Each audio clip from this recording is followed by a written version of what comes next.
यदि आपको विश्वास है, गुरु को परमात्मा मानते हैं, सतलोक जाने की चाहत है, टारगेट आपका मोक्ष है, हर प्रकार से नियम मर्यादाओं में हो, बुराइयों से दूर हो, तो भैया थोड़े समय का सुमरण ही आपको परमेश्वर के लोक में पहुंचा देगा। फिर भी जो भाई बहन चाहते हैं कि भाई हम तो दीक्षा लेंगे, हमें नहीं रहना साथ संगति में, बहुत दिन रह ली हम साथ संगति में, अब गुरुदेव भगवान आ गए, अब तो हम जाकर दीक्षा लेंगे, तो उन भाई बहनों से मैं बड़े प्यार से प्रार्थना करूंगा, क्योंकि आप हमारे भाई बहन हो, हम सब एक परमात्मा के बच्चे हैं, और साथ संगति से जुड़कर किसी के प्रति कोई राग द्वेष मन मुटाव ईर्ष्या नहीं होती है।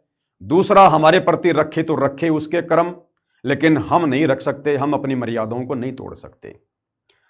तो जो भगत भाई बहन साध संगति से जुड़े हुए हैं संकल्प दीक्षा लेकर, यदि वो नाम दीक्षा लेना चाहते हैं समय से पहले, तो उन भाई बहनों से मुझ पवनदास की प्रार्थना है, यदि आप दीक्षा भी लेना चाहते हो तो आप किसी नामदान केंद्र से मत लेना।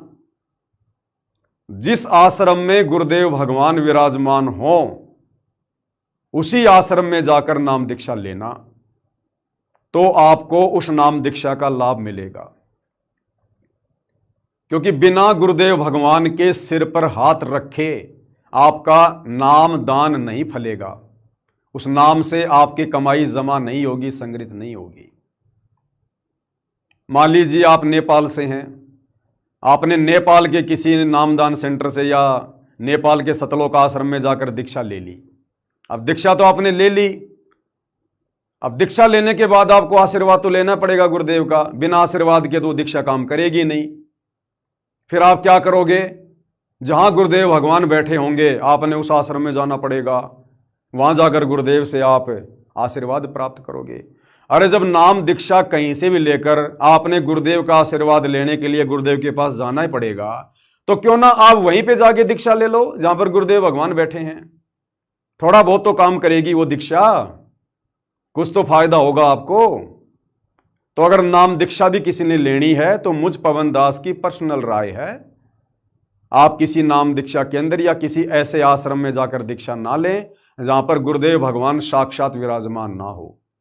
आप उसी जगह पर जाकर गुरुदेव भगवान से दीक्षा प्राप्त करो जहां पर साक्षात गुरुदेव भगवान विराजमान हैं, और नाम दीक्षा के बाद आशीर्वाद लेना मत भूलना, अन्यथा वो दीक्षा आपके काम नहीं करेगी, आपका जो कनेक्शन है वो गुरुदेव से जुड़ा हुआ नहीं माना जाएगा।